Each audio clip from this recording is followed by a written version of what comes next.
ગાંધીનગર સરકારી ઇજનેર કોલેજના અધ્યાપકોએ વિરોધ નોંધાવ્યો। કર્મયોગી ભવનમાં કાળા કપડાં પહેરીને તેઓ પહોંચ્યા હતા। ટેકનિકલ એજ્યુકેશન કમિશનર કચેરીમાં અધ્યાપકો ધરણા પર ઉતર્યા।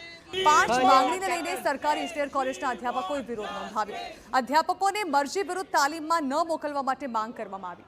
અધ્યાપકોને ટ્રેનિંગના ઓર્ડર 1 અઠવાડિયા પહેલા આપવા માટે માંગ કરાઈ। વિરોધના પગલે ટેકનિકલ એજ્યુકેશન કમિશનર કચેરીને તાળા મરાયા। અધ્યાપકોએ હડતાળ પર ઉતરવાની ચીમકી પણ ઉચ્ચારી છે।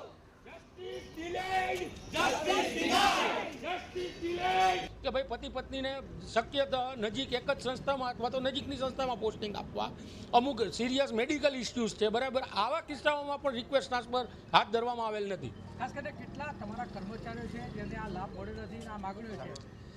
અંદાજે લગભગ અમારા આ બધા જ થઈને આ રિક્વેસ્ટ ટ્રાન્સફરમાં અંદાજે 300 જેટલા અધ્યાપકો છે અને સીએસથી વંચિતો એવા અંદાજે 250-300 જેવા એવા અધ્યાપકો છે, જે ટોટલ અમારા 1600 કે 1700-1600ના મહેકમમાં 300 એટલે અંદાજે 25% જેટલા પીડિત અધ્યાપકો છે। આ